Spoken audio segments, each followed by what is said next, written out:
Okay, everyone, shall we make a start? My name's Brougham, and this is really about complexity, sense making, and portfolio management. A little bit on portfolio management at the back end. But one of the things I first wanted to sort of touch on is basically where did I actually get, how did I end up with an interest in Cynefin? My background is largely basically payments and trading systems, doing large systems. And it's 2002, I was doing the BACS automated clearing system in the UK. I'd been basically dragged into that to help sort some problems out.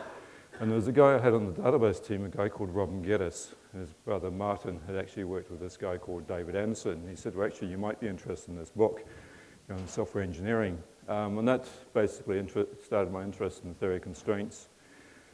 I looked at a lot of that material, basically took some of that basically into the day-to-day practices we had. And fast forward a few years later, I was doing another piece of work, being dragged into basically recover another program. And that one, we actually ended up doing basically one year of what I refer to as open heart surgery. Basically, the system was due to go live. We got to the stage where basically the test defects were actually exceeding on a daily basis about, they were actually increasing, not decreasing. We had some issues, and we actually effectively had to stop the program and basically restart it and spend a year putting it back together. That sort of led me to go off and sort of start looking at other things as well, because what actually happened at that time, I was working as a large consultant, one of the large consultancies that had a bad experience with Agile. Agile was a word you couldn't use. So I knew Clark Ching by that stage, who was in the TOC community in the UK. He was setting up a meeting with David Anderson, and it's just really the time where Don Roundstone had gone to David, and basically David had sort of pivoted and moved away from theory of constraints and drum buffer rope to Kanban. So that led to basically some involvement in terms of the review work for David. So my name appears in the first book. I've also done some more recent work with Mike Burrows in terms of inside Kanban, mainly around theory of constraints and complexity theory elements and that. And that was fine. It also led me to looking at systems theory, so Cheklin's soft system methodology, basically Ackrod's concept around systems thinking, idealized design. And if we move forward to around about 2012, what I was doing was adding to my toolkit, but I found that basically I still actually probably lacked some things around basically dealing with uncertainty on large programs. I'd done a piece of work using Ackrod's idealized design to re-envision the delivery process in Tel Aviv. That actually had gone very well for the client. But it was around that time that actually I came across Dave Snowden's work around Cynefin. And I found this quite fascinating because really what this was about was basically trying to actually start to come to grips with this uncertainty, basically living with uncertainty and actually how do you actually move forward in the world around this. The challenge I had with that was Dave had actually stepped back from training previously to that and only just in 2012 started to move back because he realized that as he evolved Cynefin, he was the only person who really understood this stuff. And that was one of the challenges. It really wasn't written down. And that led to, over the last year or so, what I've done is I've written 3 articles, Cynefin 101 articles. And I've termed them 101 because basically the word ontology only appears in one article, the 3rd paper. So there's none of the complex adaptive system theory in here. It's all very basic experiential. It's very about the simple practices and around the causality-based Cynefin model. They were published in this order. It was actually introduction, basically portfolio management, sense making. They actually should be read in introduction, sense making, portfolio, because this is basically about the introduction. This is about how to make sense, and this is how you act. And commissioning editor for InfoQ was Shane Hussey, who is another fellow Kiwi, caught up in QCon earlier this year in the UK, and he talked about, well, why don't you make this into a mini book? So what I'm in the process of doing is re-editing this stuff, adding in some stuff on participative narrative inquiry and on Cynefin dynamics and putting an introduction into it. So if anyone's interested in a PDF with a draft of that, just drop me a line. You're welcome to it. Hopefully that should be ready in the next couple of months. So what actually is Cynefin? Well, first of all, David talked about this yesterday. He actually used the example of Michael Porter. Because really the key things, really what we're trying to do is deal with uncertainty. Porter's model was really predicated on 5 forces. And this is an extraction from Steve Denning's article in 2012, What Killed Michael's Porter Monitor Group. And in principle, if you can analyze the market, in principle you should be able to predict it. The reality is actually we can't. And that's where I think Porter actually went wrong.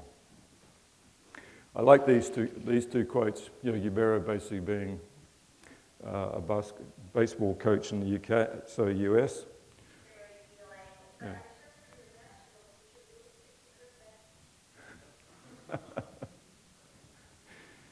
He talked about making predictions very tough, especially about the future. And Sarah Savasi is quite interesting. Her article on entrepreneurs, there's actually a nice little TED talk she's done about this as well. And this is really what, to my mind, is really the subtitle. That's really, it's not really about predicting the future, you're moving to controlling the future. And that means that basically we don't actually have to basically have the answers for everything. What we can do is we can actually then start to move forward in the now and acknowledging that we don't actually have all these answers. I won't talk about how it got named Cynefin. Dave has a really nice little story about this. But the key thing about Cynefin is basically it's about where we came from. And I think this is quite important. There's the Arab proverb which talks about basically if you don't know where you came from, you don't know where you're going. So this is about basically being grounded. And it's a little bit of wordplay by Dave as well because it's a Welsh word. It doesn't translate very well into English, an English concept. It translates well into other Latin-based languages like French and Italian, of course. I like the last piece there. It's about the piece of earth where the community has lived. It's basically where we've actually been. It honours basically the history and moving forward. So actually, what is the model? So it's a constraint-based model. He's drawn a lot on Paul Chilia's work and Elisa Giro. If you were in the previous discussion, Trent was talking about the fact that Elisa Giro has been talking about lean UX the last couple of years. So her book, Dynamics in Action, is well worth reading. And it's well worth reading, actually, the whole book, although Dave says you only need to read the second half. So it's a constraint-based model. This goes back to sort of like Gregory Bateson. Nothing exists without context. We can draw a line, we can talk about basically audit. So it's a constraint-based model. Audit basically means causality can be determined. If we see something, we can determine it's either obvious or by analysis we can determine what actually caused that. And by definition, we can talk about unordered, where causality can't be determined. Now, we can also subdivide ordered action into complicated and obvious. Obvious was renamed a couple of years ago from simple to obvious because Dave wanted to use the phrase simple for the practices, and the domain suffered. Obvious basically is where you have seen it all before. Basically, you know actually what's caused it. Complicated is basically where cause and effect are separated in time, but you know someone who can do some analysis and can actually work it out. Now, we can also subdivide unordered into complex and chaotic. Now, chaotic is where there's no constraints. The behavior is completely chaotic. Chaos ensues. In Cynefin, chaos is really basically a transitory state. You don't exist in chaos for a very, very long period of time. What that leaves us with is complex. And complex is basically where the agents in the system interact. So the behavior of the system basically is emergent. We can't predict. We can't predict by any amount of analysis where the system will actually go. We only get coherency in hindsight, not in foresight.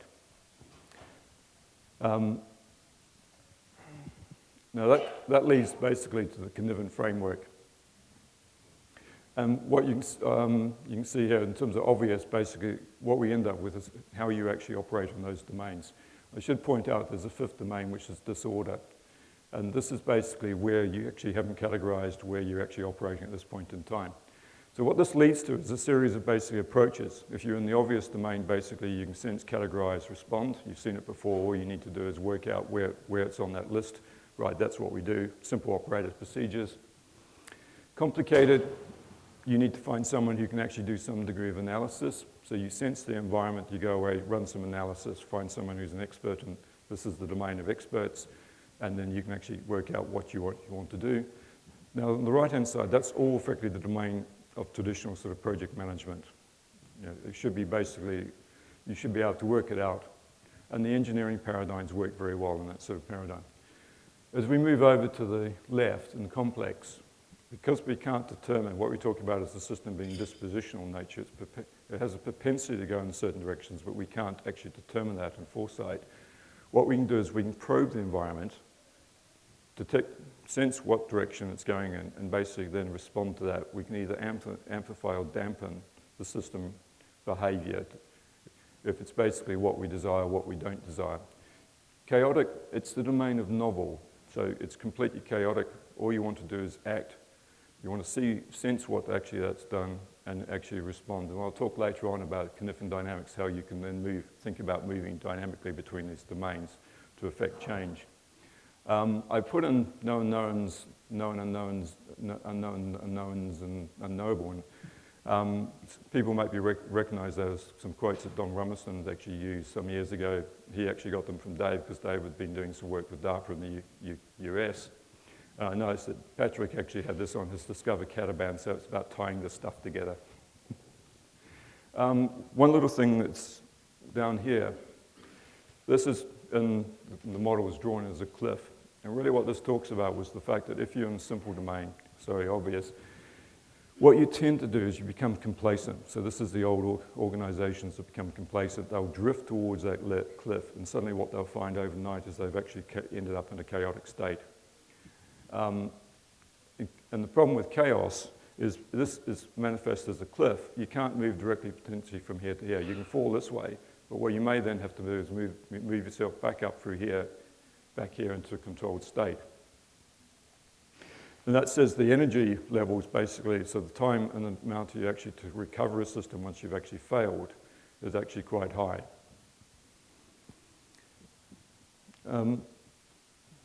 So if we move on, so what I want to do is talk about the principles basically of complexity management, and then we'll start talking about the principles that inform the practices and move through the practices, and then finally the portfolio. And we talk about basically principle-based, complexity-based management being founded on three key principles. Work with fine-grained objects. So you don't work with large elements. What you really want to do is break the organization down, or whatever your problem is, into small, because that allows you then to recombine them in novel ways. And that means that basically from a change point of view, what you're not looking at is basically large change programs. What you're looking at is working with your current organization, breaking it down and changing it, and that leads to new novel behavior.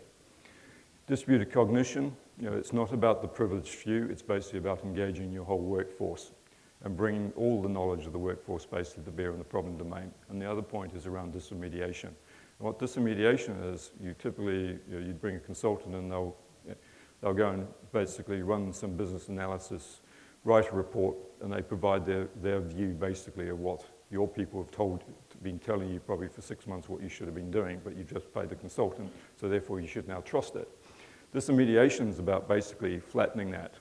So how do I actually basically get the information from those people directly in such a way that I actually have confidence in it and I can actually make use of it? Now those are the three principles, and this is an article that appeared in the Sunday Times February this year, and I thought this is a lovely example basically of an embodiment of these principles. So Lotus has had some problems. They've had a change of CEO in the last year. New CEO's come in. And what he's done is they've got three models, and he's actually got them to take the three models, break the cars apart, and put all the parts actually on benches in one of their sheds. And he said that basically everyone actually has to now go and look at those. And what they've done is they've actually looked at each of the parts, the component parts of the car, and they've instigated a sort of traffic system. It's either green, we keep it, yellow, renegotiation with the supplier, the cost point's not acceptable, red, basically it needs a redesign, and blue, basically it's superfluous to requirements. And what they've done, so it embodies all those things. So what he's done is they've broken it down with fine-grained, and what they found out of this, they've taken about 20 kg of cost, weight out of the cars, and they've taken about 3,000 pounds or 10% of cost actually out of it, but also improved the quality of the car. And it embodies those three principles. So what he's done, they've worked with fine-grained objects, they've broken the cars down. Distributed cognition, all 900 employees have been involved in this process. from the CEO all the way down to the floor.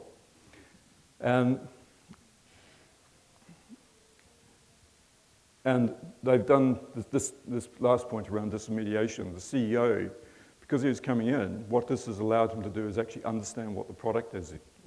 You've actually got everyone now actually on the same page. And what this has led to is a large change in their culture, where they were previously very disheartened.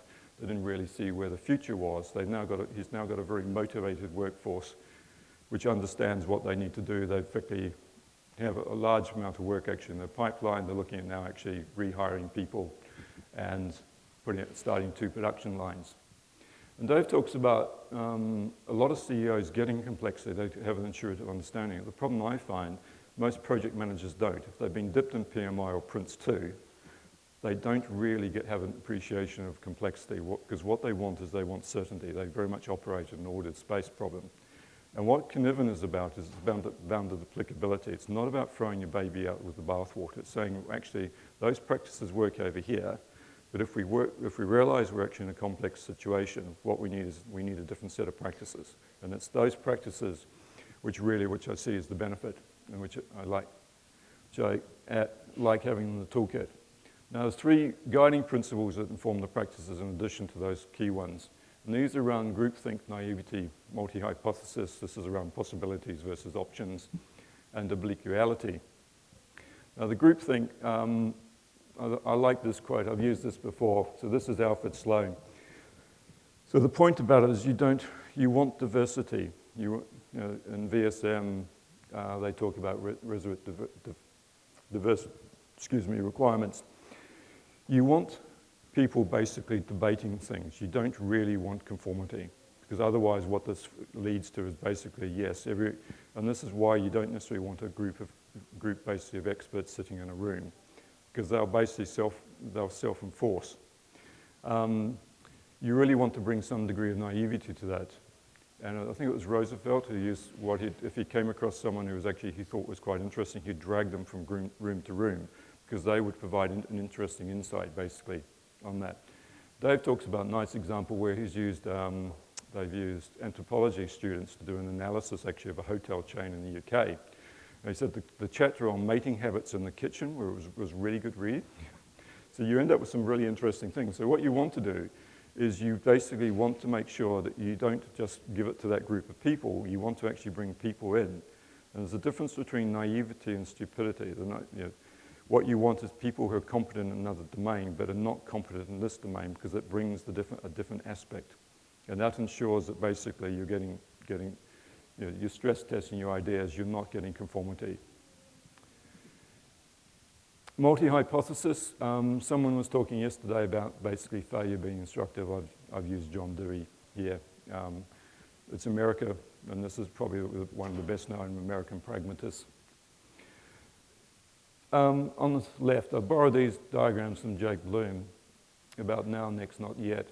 That's very much really what Eric Rines is talking about with Lean Startup. The concept, you start here, you do something, you pivot. Now that's fine, but it's a very linear model, and it doesn't actually acknowledge messy coherence, which on the right-hand side, if we've got an ordered space, we can actually analyze the problem. It will tend to basically fall out as a small set of options or basically things that we need to be doing. On the left, we talk about messy coherence.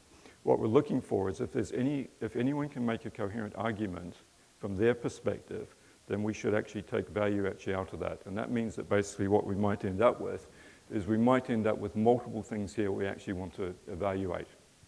And if you read any Roger Martin, his book Playing to Win, it's about his 10 years being involved in when he was actually mentoring and coaching the CEO of Procter & Gamble.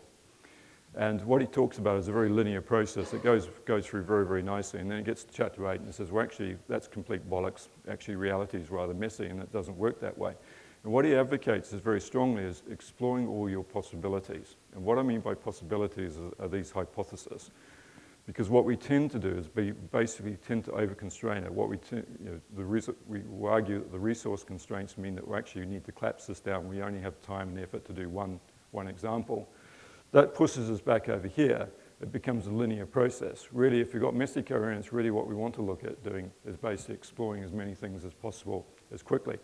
Now, it's not about validation. This is a key thing. So you're applying the scientific principle, you're trying to invalidate it. And Will Evans has this nice little story about there was a guy in the office who was interested in branching out and developing a toy.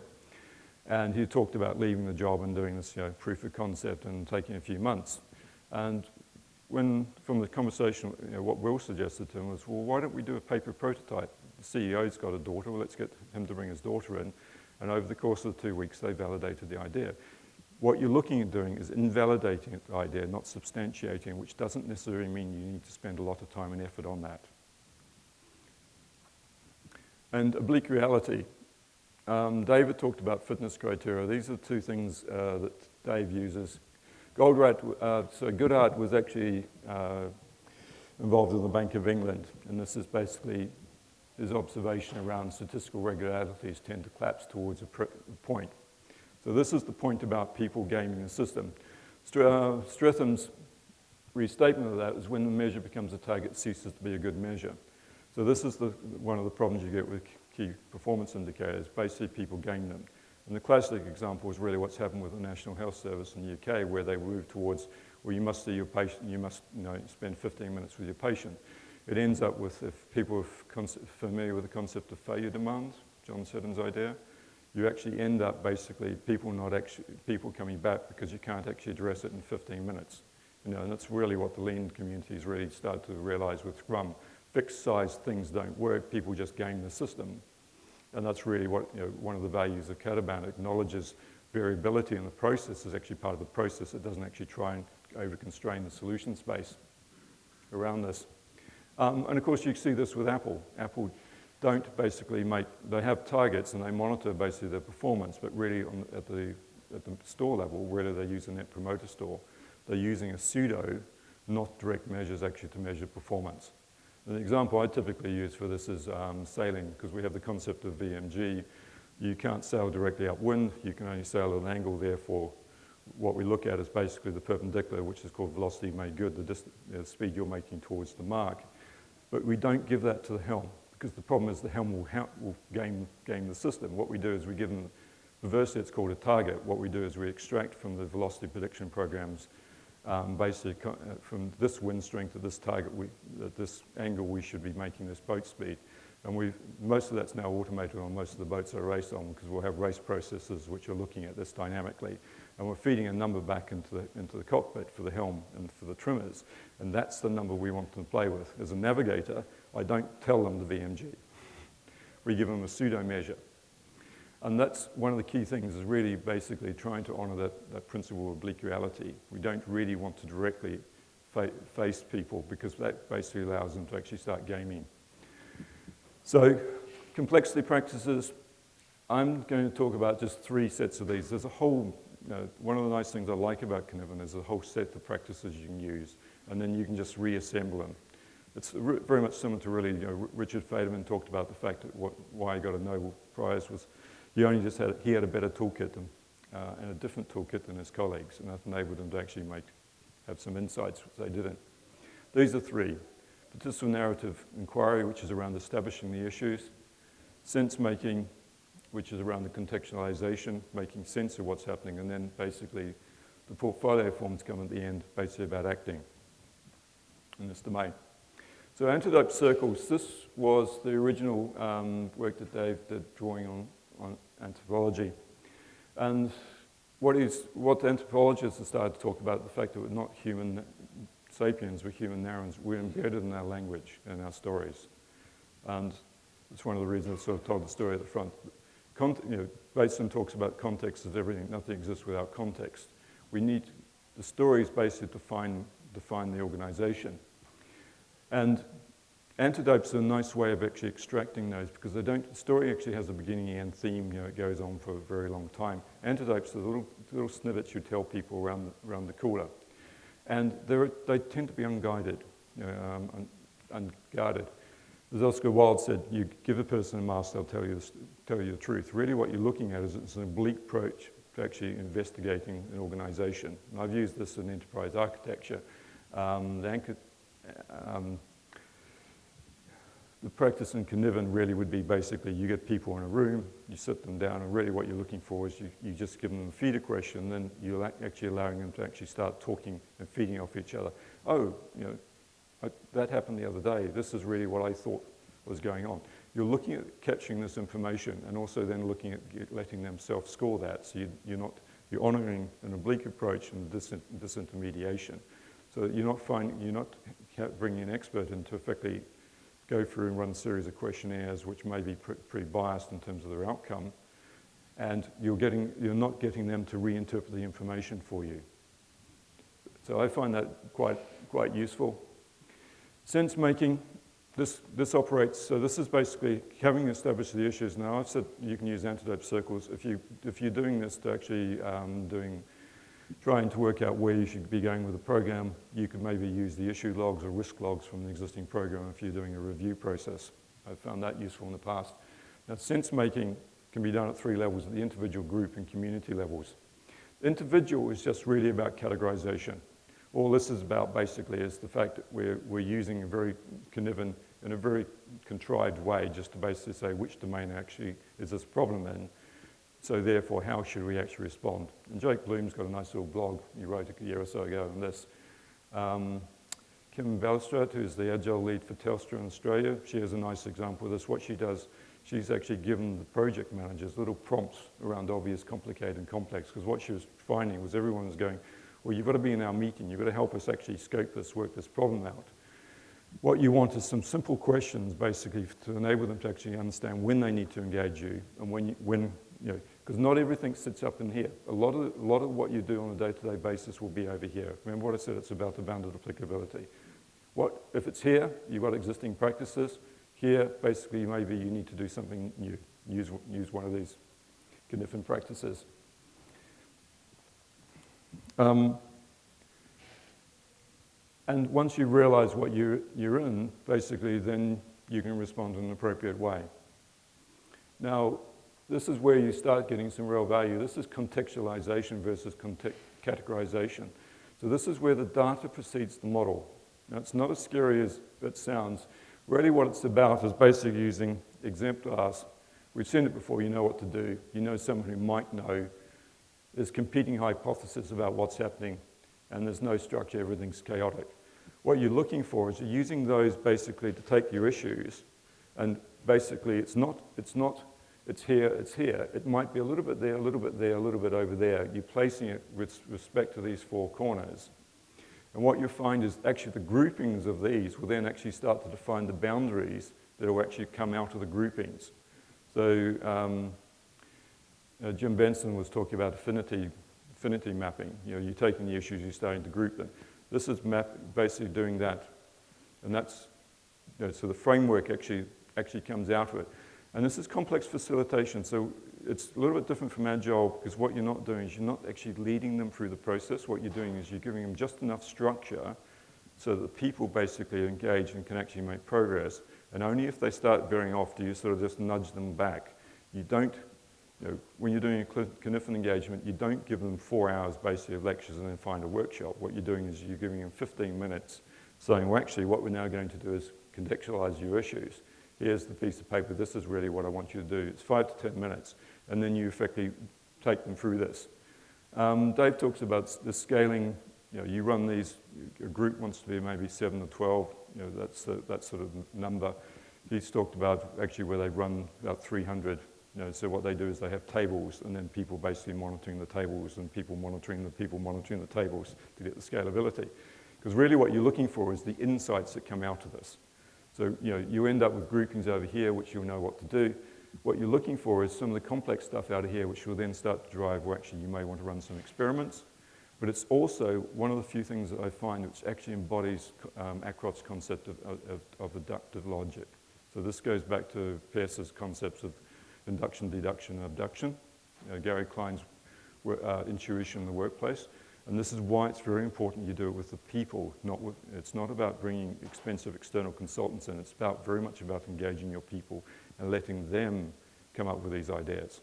And then basically run the experiments, validate them quite cheaply, and then move the organization forward. So this is quite good for actually doing strategy work.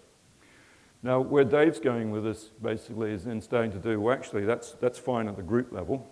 What if you want to do it at the country or community level and involve hundreds or thousands of people? So this is what they're doing now, Cognitive Edge are doing, is building a tool called Sincemaker, which actually allows you to start doing what's ethnography. So this came out of the, if you're not familiar with this term, it came out of anthropology, and it's very much about basically immersing your people in the community and working out actually very deeply about what they're actually doing. So what Sincemaker allows you to do is do this actually at scale, thousands of people basically more or less in real time. So it's an app-based solution on Android or iPhone. And what you're looking for is basically similar to Antidote. You're capturing fragments of stories. You're getting people, and this is not complete. This is just a cut off a slide, which I could find. You're getting the people then self-signify that. And then you can generate off the back of that fitness landscapes. Now, the interesting thing about this is you're not really interested in the shape. What you're interested in is the outliers. If you're starting to get a group of outliers, then what you can do is you can click through on the outliers and read the underlying stories.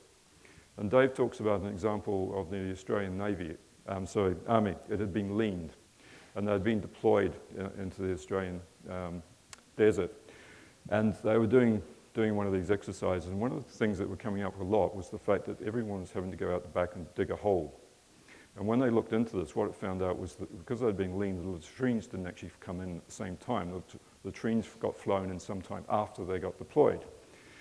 So he said the guy who's in charge of it went over, picked the phone up, had a very quiet conversation, said that problem's now sorted. Yeah? It's about the disintermediation, and the fact is, what he's doing with this is moving into really a domain which was referred to as non-hypothesis-based research. So this is where you actually just run the questionnaires. You're not pre-proposing what the hypothesis is. The hypothesis actually comes out of that, and then you drive the experiments off the back of that. Chris Matz has developed a canvas of an extension of the business canvas, which actually is positioning Sincemaker on the left-hand side from a software requirements point of view. So that's quite an interesting development if it comes off. Now that leads into portfolio management, and you can't see this. Okay. I've talked about the fact that these two, basically, you've seen it before, it's obvious, just go and do it. This is novel. But if we actually end up in these domains, basically what we want to be able to do is run experiments. And really what portfolio management is, from the Cynefin point of view, is basically about these forms which allow you to actually define what the probes are or the experiments you want to run. I suspect these are not going to show up very well. No, they're not. Okay. So one thing before we get into that, I talked about earlier about Cynefin dynamics. What you find is basically you may find yourself actually up in here at the moment. What you may want to do is you actually may want to move the organization through over here actually to run some exploration to move you back. And this is about looking at basically your hypothesis, your possibilities, establishing what your options are, and then bringing back and executing your options actually over here. So this is very much acknowledging really what Martin talks about, the fact that you really want to look at all your possibilities. And this, to my mind, I position real option in what Chris Matz has been doing actually over here, because really if I understand what the expiry characteristics are for an option, to me that's an ordered space problem. It's not a complex problem. And that's why Chris is actually now starting to talk about we're actually having hypothesis-based elements up the front of the development chain. The other bit here is actually where you've actually maybe over here in an ordered space and you want to do a shallow dive actually through chaos. If you read John Shook's and Mike Ruther's Learning to See, they talk about in the introduction of that, well, actually what you may want to do is create a crisis. The trick is you're going to create a crisis because basically what it does is actually it accelerates your ability to turn. Now the analogy I use here is basically when you're sailing a dinghy, particularly a dinghy, all the time you're going upwind, you're trying to balance the boat. And you balance the boat basically by the main sheet and a little bit of tiller, and you're keeping the boat controlled. When you come to drive a boat, what you do is you actually you intentionally put it actually into an unstable state because that accelerates the rate of turn of the dinghy. And that's largely what you're looking to do here. And the point is, most organizations can't exist here, and they can't exist on the order. they need some degree of certainty. So you typically, the organizations will sit actually over here. You move over here to do exploration, then you move back for execution. Now the trick is, this stuff, it's more an art than a science, and you really need to just go and try some of it. Chris Matz has this, what I refer to as the grenade approach. You pull the pin on the grenade, you throw it in the corner and just see what crawls out. Okay? That's one approach. I try and do it in a slightly more structured way.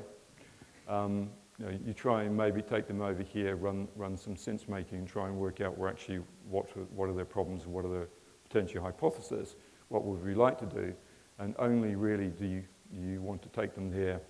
And if you're doing that, you really want to do it in a controlled way. So it's a very short term, you're putting them into a chaotic state and letting them come back actually into a controlled state quite quickly.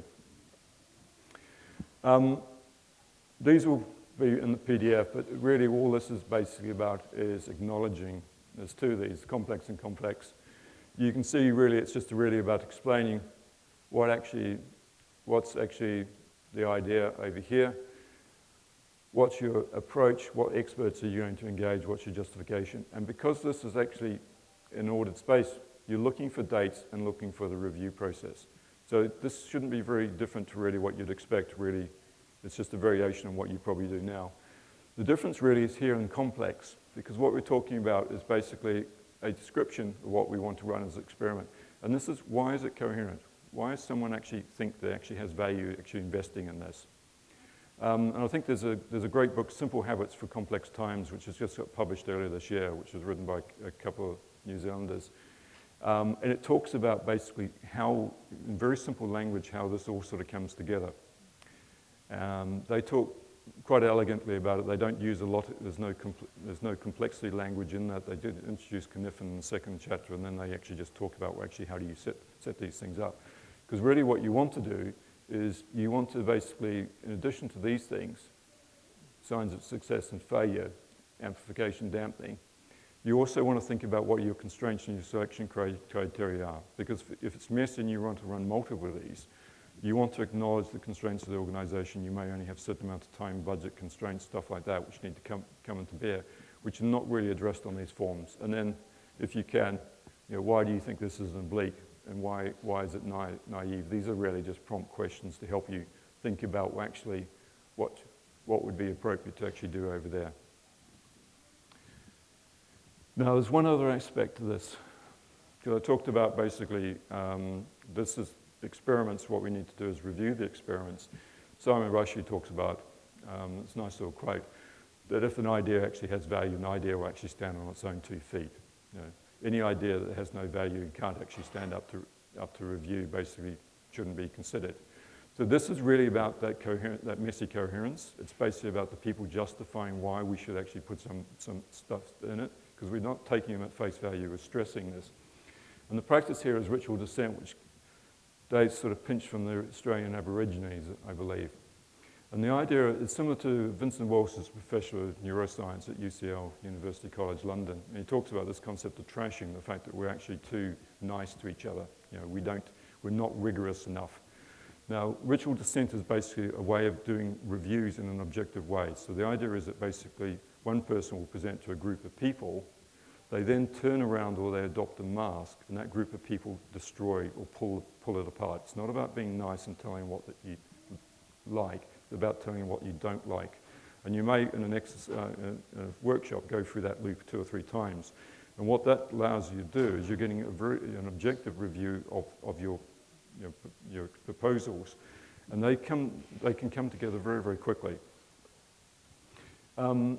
And I saw this actually in one engagement. Basically what we had was one individual which the new head of function had thought he may actually have to cancel out because this person was being quite disruptive. He was one of the people who sort of sat on the sidelines.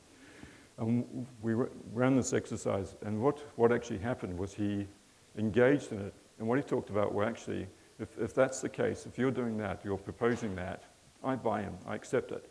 And it's analogous to Russell Acroft's concept of agreement in practice, not agreement in principle. And that's where I feel that a lot of people get wrong. They get the agreement in principle, but when they actually then move forward actually into reality to exercise, they find that basically people then start coming up with concerns. Ritual descent allows that review process to be done objectively without any personalization in a very, very short time frame and actually bring people actually in. The outcome of that in that case was that individual then engaged and he didn't actually, there was no further action taken with HR. Now, I need to talk a little bit about portfolios. So I'll come back onto this, which is just, and this is really, because most of my experience has really been in retail and banking for the last 5 years. And this is really what I see really coming, what's happening in the bank industry. They've got a large amount of investment going actually into here, and because of things like Basel III, PSD2, the European Payment System Directive, FATCA, the American FATCA, which everyone's now picked up on, and there's some 60 other countries now signed up to do their own version of FATCA. There's a huge Rekha Tree program coming actually into most organizations. And what this means is the budget left over really for executing their strategy is actually becoming highly constrained. And to my mind, what this says is actually what you don't really want to be doing is playing options here. You really want to have a process that allows you to explore the possibilities, the hypotheses very, very quickly, establish them before you start putting money on the table. And that's where one of the things I see really the value in some of the Cynefin practices is the ability to basically allow you to constrain, you need to constrain these, and sometimes the government doesn't really help you. You might be aware RBS, Royal Bank of Scotland, had a system failure a couple of years ago. It meant that everyone lost access to their current accounts, to their banking accounts, and for some of the subsidiaries, actually, it went on for several weeks. So that was a failure of the systems. The government stepped in and then said, well, actually, what we now want is we actually want a review of all your critical payment systems across all the banks in the UK. The only people who actually made money out of this, of course, was the consultancies, because they're the only people who actually have the people who can supply the labour at a very quick rate. So that then has driven it back actually over here. So if you're in Edinburgh on a Friday afternoon leaving, all the people trying to get on the plates, they're all the consultants working on the RBS modernisation program, trying to address this. And they're spending serious amounts of money, north of probably 500 million around that. So to my mind, really what you want to do is you really want to try and find the balance about this, and you want to try and be as smart around this as possible so the money you're putting on the table, that you're starting to get some value actually out of it. I know one retail bank, their portfolio for this 2015, something over 50% of the payments portfolio is in the regulation space, and that was then cut to the minimum. That was the head of regulation. She wouldn't accept any lower than that figure. Otherwise, she said she wouldn't guarantee regulatory compliance for the bank. So, sort of bringing us to a close.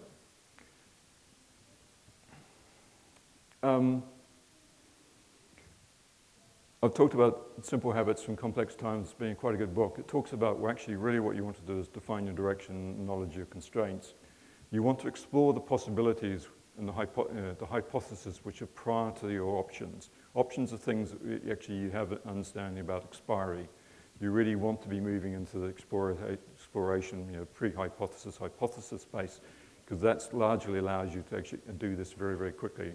And you apply the scientific method. Don't basically look to validate the ideas, look to try and invalidate the ideas. Go back to Karl Popper's. And I think really what you benefit from is having a mixture of these. The idea is that acknowledge, one of the things that I first found challenging around this is when thinking about complexity was, well, actually, why don't we just try this? Well, actually, it's not. It's anyone, if you can come up with multiple ideas that have value, then look to evaluate multiple ideas. So I hope I've given you a broad introduction to Cynefin and some of the ideas around the practices. What I find is the practices are very simple. You can get them very quickly, and basically you can leave them with the client, and they can actually take value out of them in the future. And so what it's about is basically taking control of your don't try and predict the future, try and control the future. Now, I was quite interested in the talk yesterday around hotels.com. One of the things they've realized is they've stopped trying to architect for the future, because they've realized that architecting, basically they're making assumptions about the future. And what they've done is they've thrown all that away. They've actually made the architects coaches, and what they do is they architect based on their current knowledge. To me, that's really just acknowledging complexity. So I hope you found that interesting. Thank you.